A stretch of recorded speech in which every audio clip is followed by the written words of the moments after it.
Baik, pada kesempatan kali ini akan membahas mengenai kehidupan hewan di lingkungan biotik.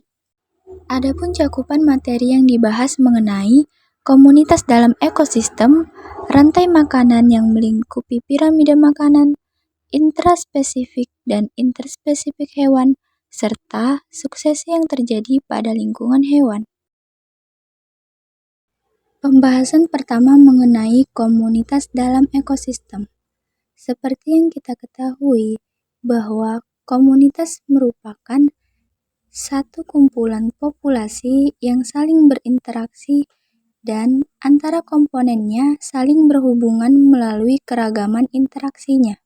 Nah, interaksi ini terbagi menjadi 4. Yang pertama, interaksi antar organisme, di mana seperti yang kita ketahui bahwa semua makhluk hidup selalu bergantung kepada makhluk hidup yang lain. Jadi, interaksi antar organisme ini merupakan hubungan antar individu dengan individu lain yang sejenis ataupun yang lain jenis, baik individunya itu dalam satu populasi atau individu-individu dari populasi yang lain. Interaksi yang kedua yakni interaksi antar populasi, di mana interaksi antar populasi ini bisa terjadi secara langsung ataupun tidak langsung.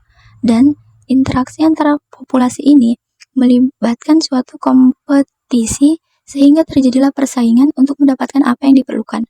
Contohnya persaingan antara populasi kambing dengan populasi sapi yang ada di padang rumput untuk merebutkan makanan.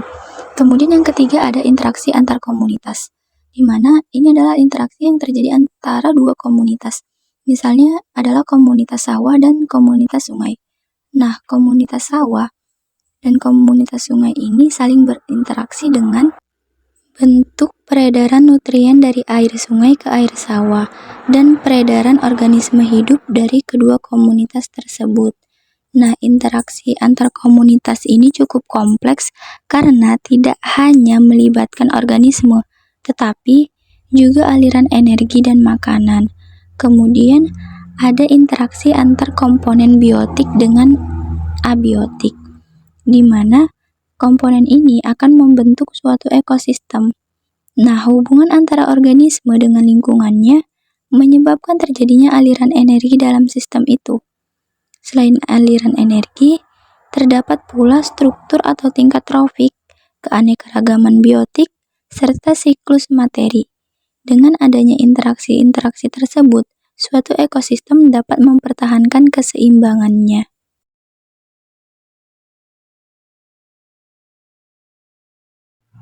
Nah, dalam interaksi pasti adanya hubungan simbiosis. Terdapat 4 simbiosis. Yang pertama netral, di mana netral adalah hubungan tidak saling mengganggu antar organisme dalam habitat yang sama, yang sifatnya tidak menguntungkan dan tidak pula merugikan kedua belah pihak. Kemudian yang kedua parasitisme, di mana parasitisme adalah hubungan antar organisme yang berbeda spesies. Bila salah satu organisme hidup pada organisme lainnya akan mengambil makanan dari hospes inangnya, sehingga bersifat merugikan inangnya. Kemudian yang ketiga komensalisme, di mana simbiosis ini merupakan hubungan antara dua organisme yang berbeda spesies dalam bentuk kehidupan bersama untuk berbagi sumber makanan. Nah, di sini salah satu spesiesnya diuntungkan dan spesies lainnya itu juga tidak dirugikan. Kemudian simbiosis mutualisme merupakan hubungan antara dua organisme yang berbeda spesies yang saling menguntungkan kedua belah pihak. Contohnya itu bakteri yang ada pada akar kacang-kacangan. Jadi di akar kacang-kacangan itu ada bakteri yang namanya rhizobium. Nah, pembahasan kedua mengenai rantai makanan yang melingkupi piramida makanan, di mana rantai makanan merupakan pengalihan energi dari sumbernya dalam tumbuhan melalui sederetan proses atau peristiwa makan dan dimakan, sehingga terjadilah pemindahan energi. Rantai makanan ini akan saling berkaitan dan akan membentuk jaringan makanan atau food web. Nah, dalam rantai makanan ini terdapat 3 rantai pokok, yakni yang pertama rantai pemangsa, di mana landasan utamanya adalah tumbuhan hijau sebagai produsen. Kemudian adanya rantai parasit. Nah, rantai parasit ini dimulai dari organisme besar hingga organisme yang hidup sebagai parasit. Kemudian yang ketiga ini rantai saprofit, dimulai dari organisme mati ke jasad pengurai, misalnya jamur dan bakteri. Nah, adapun piramida makanan seperti yang ada pada gambar. Nah, piramida tersebut menunjukkan bahwa adanya tingkat trofik pada suatu rantai makanan, di mana organisme yang sumber makanannya diperoleh dari tumbuhan dengan jumlah yang langka, sehingga disebut mempunyai tingkat trofik pertama. Tingkat trofik pertama adalah produsen, yang kedua itu herbivora, dan yang ketiga adalah karnivora. Nah, pada tingkat trofik pertama itu hanya terdiri dari tumbuhan, karena tumbuhan hanya memperoleh makanan dari energi matahari. Nah, hanya sejumlah makanan tertentu yang dapat ditangkap dan dimakan oleh tingkat trofik selanjutnya, seperti misalnya belalang, ulat, dan tikus. Itu hanya dapat memakan tumbuh-tumbuhan pada tropik pertama. Kemudian tingkat tropik kedua akan dimakan oleh konsumen kedua atau tropik ketiga, di mana belalang, ulat, dan tikus akan dimakan oleh ayam dan katak. Nah, beberapa makanan yang dimakan ini tidak bisa dicernakan dan dikeluarkan sebagai sampah. Jadi ayam dan katak yang memakan tikus, belalang, dan ulat, dia tidak bisa dicerna lagi dan dikeluarkan sebagai sampah.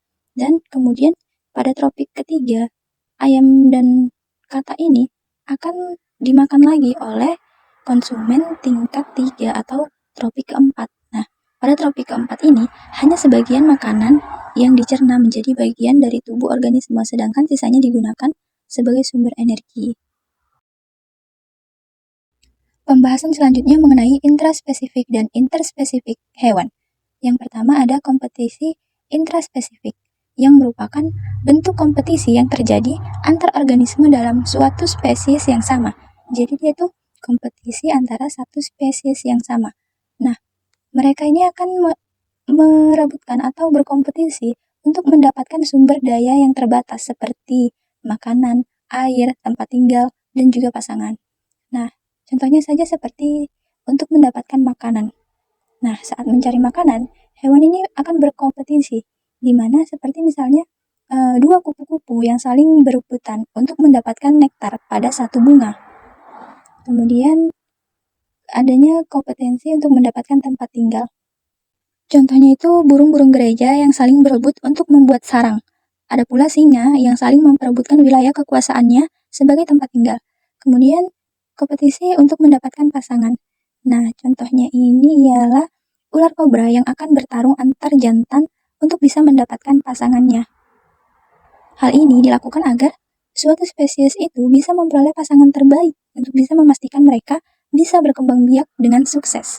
Kemudian, yang kedua, kompetisi interspesifik. Kalau yang tadi kompetensi yang dilakukan dalam suatu spesies yang sama, nah kalau interspesifik ini adalah kompetisi antar organisme dari spesies yang berbeda untuk mendapatkan sumber daya yang sama, gitu kan. Dia spesiesnya berbeda, tapi untuk mendapatkan suatu hal yang sama.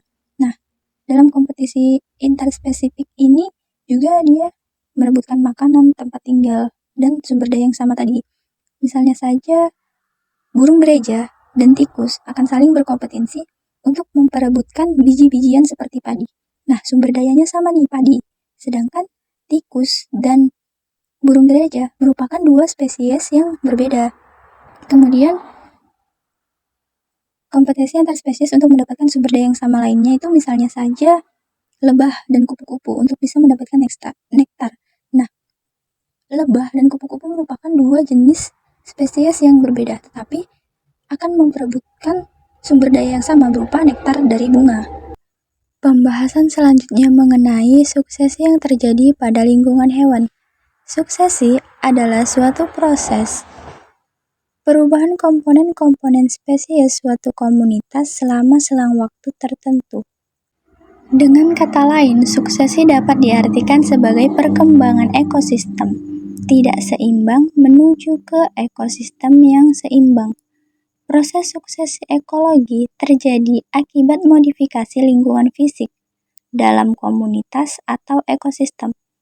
Nah, akhir dari proses suksesi ini adalah terbentuknya suatu bentuk komunitas klimaks, yakni komunitasnya stabil dan tidak berubah, berada di keseimbangan, mampu mempertahankan kestabilan komponennya, dan dapat bertahan dari berbagai perubahan sistem secara keseluruhan.